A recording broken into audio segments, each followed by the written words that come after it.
If I were a bloodwing, where would I be? We'll start at the inn. It only makes sense.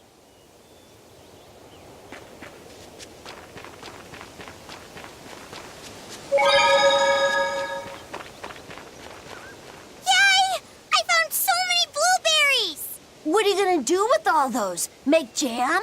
I'm going to feed them to my chickens. That way they'll lay eggs with purple yolks. What? You know that won't work, right? It sure will. The color of yolks change depending on what a hen eats. My grandma taught me that. Actually, we always feed our chickens corn. Is that why their yolks are yellow? What are you gonna do with purple eggs anyway? Tourists are coming from the capital again, right? I bet they've never seen purple eggs, so I figure I could sell them for a lot. Maybe I can even make our village famous! You've thought this out, but will they really sell? You know what they'd make, right? Purple fried eggs, purple omelets, purple egg fried rice. Hey, would you want to eat a purple omelet? Strange things sell, right? You don't have to be so mean just 'cause you can't think of a better idea. Oh, sorry. Here, let me help you. Fine. Go catch a whole barrel full of jewel beetles. If we feed them to my chickens, we'll get eggs with yolks like shining jewels. I really wouldn't want to be your chickens, but... okay. What a carefree village. But you know, this is what really makes humanity amazing to me. Attempting the impossible. Reaching for the stars, just as a matter of course. Aye. Though we may stumble countless times on our way, we can achieve anything we put our minds to. Attempting the impossible, huh? That's all well and good, but there are some lines that should never be crossed. Purple eggs. Ugh.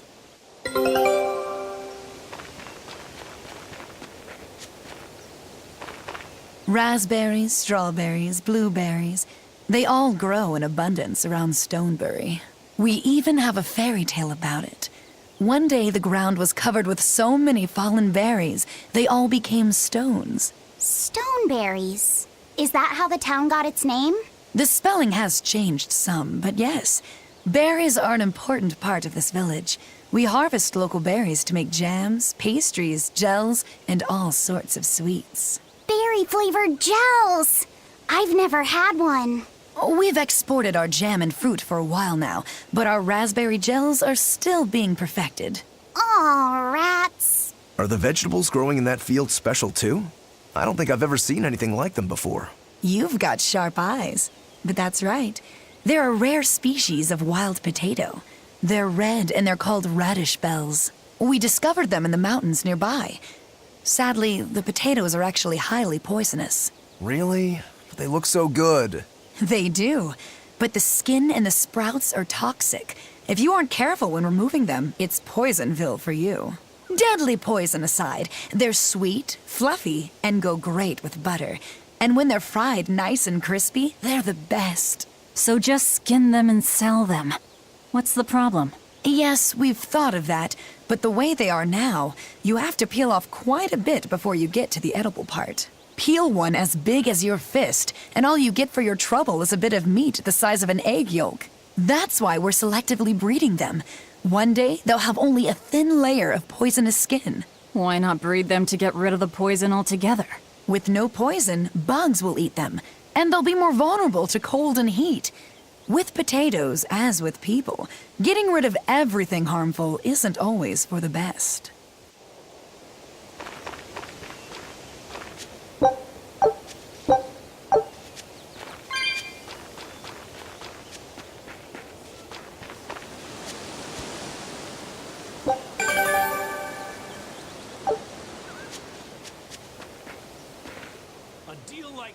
Stonebury hasn't had much luck growing just yet, but this pioneer town has a lot of potential.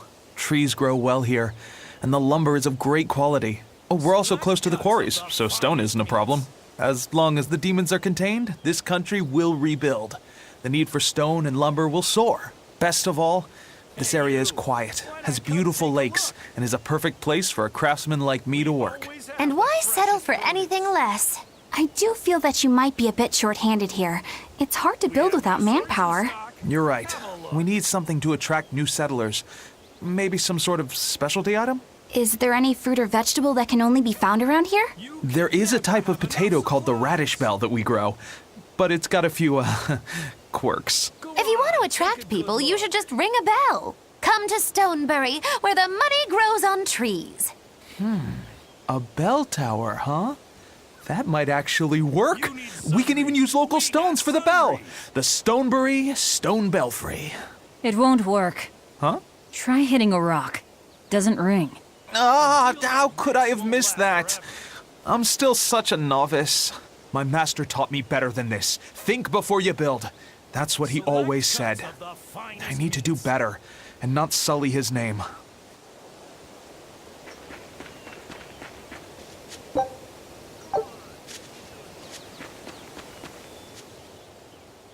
I was on my way home from a trip to Logres, crossing the Aldina Plains, when I saw it. Rain was pouring as if from buckets, and the wind was so strong I could hardly stay on my feet. From the vast darkness of the sky, a monster of tremendous size descended, like the essence of the storm itself. A huge flying demon? At that moment, a group of exorcists leapt out from their hiding spots and began to battle the demon beast. But it met their swords with its fearsome horns, and a swipe of its tail threw the noble exorcist's back. Horns and a tail? Where did the demon go? I couldn't tell you.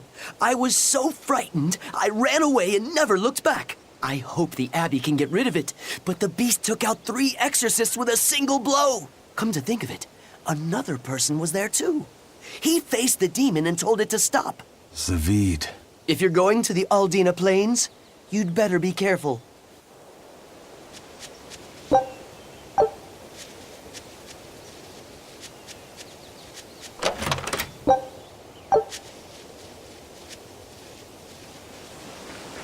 got sundries.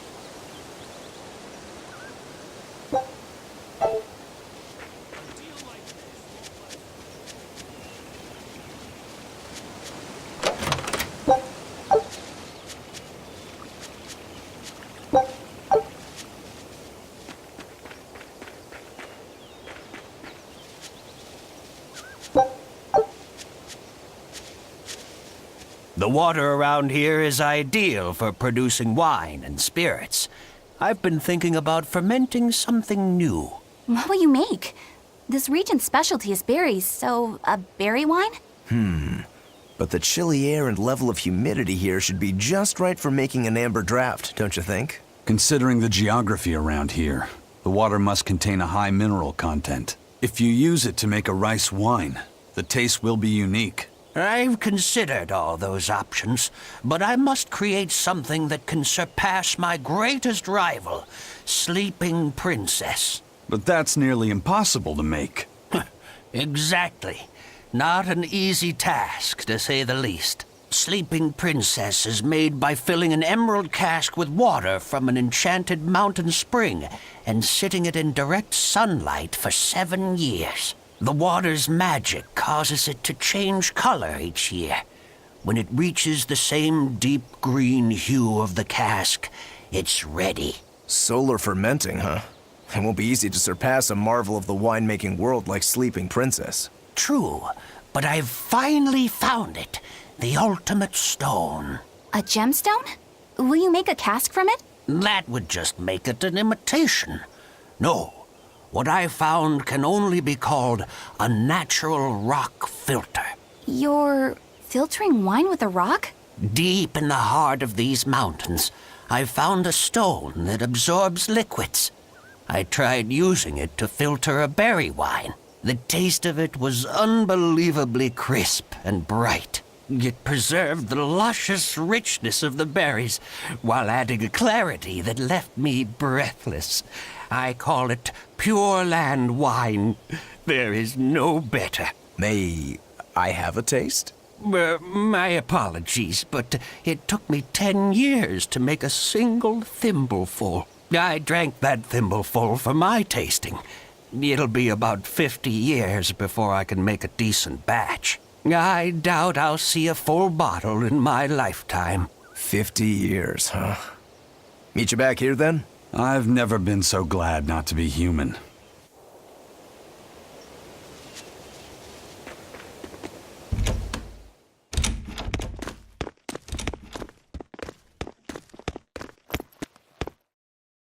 Zaveid. Well, hello, sailor.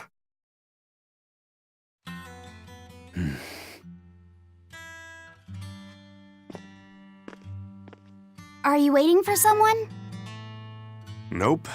Just saying a prayer for someone. Someone? Let's go. Clearly there aren't any Bloodwings here. You're just going to leave? I'm right here.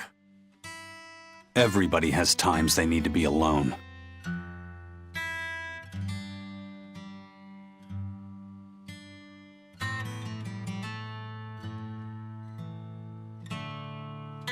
Fee. Right. Coming.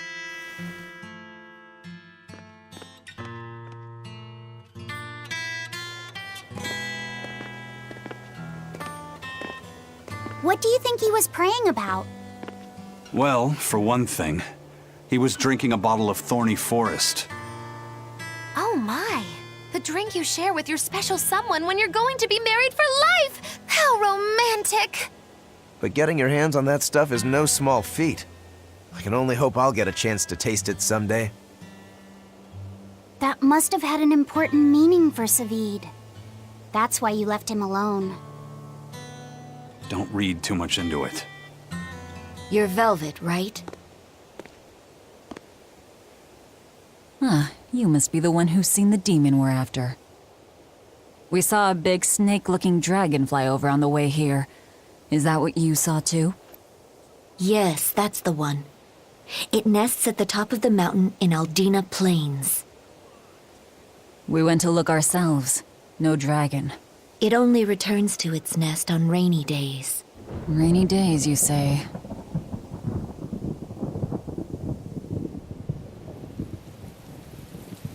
Oh, just look at what you went and made the weather gods do. This doesn't bode well. Not at all. Thanks. We'll give it another shot.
Hey there. Our meeting like this must be Providence, meow. We're in a hurry. Save it, cats. All the better, meow. I've just stumbled upon a perfectly nifty piece of stone just for you. What's it for? That's not a geoboard, is it? Bingo! I dug it out of some ruins, meow. They were made by Norman Meowny years ago for surfing along Earth pulses, but I can't use it, so I figured I'd pawn it off on someone else who could, meow. Wait, Norman made this? That doesn't exactly inspire confidence. Don't be so mean! We're capable of exceptional things! Sometimes. When a Norman speaks their own name, the board springs to life and whisks its masters away at top speed. They'll even plow right through weak demons. You can say it's our masterwork, even if we sorta stumbled on it by accident. Huh. Well, then I apologize. So we can ride this as long as we have Bienfu with us, right? Well, kind of. Do you have to use your true name to activate it? Not my true name, no. My Norman name. Wouldn't that just be Bienfu? No. Norman have a separate name that goes something like Norman so-and-so. It's almost more a title than a name. Often the name has something to do with what they're good at. Something like attack, or chain, or aqua. Right. You could say names like Bienfu and Grimoire are more like stage names. I actually don't know Bienfu's Norman name, but I can't wait to find out. What is your name, Bienfu? Come on, out with it. We're in a hurry. Norman Brave. Whoa, look at that! Wait, Bienfu. Your Norman name is Brave? That is so deliciously absurd! Why do you think I've never told you before, Bien? At least the board works, meow. And if we get on this board, it'll move us around? Well, about that. The board propels itself by pushing against Earth pulse flows. To do that, the board needs information on the flows, but this one here's a completely blank slate, meow. First, you need to find the geotrees in each area. They serve as a conduit between the surface land and the Earth pulses, meow. Once you've actually located a geotree, you can record that area's Earth pulse data into your geoboard, meow. Got it. This area's geotree is right over there, meow. All right then. So long as we find more geotrees, we'll be able to use the geoboard to travel much more quickly.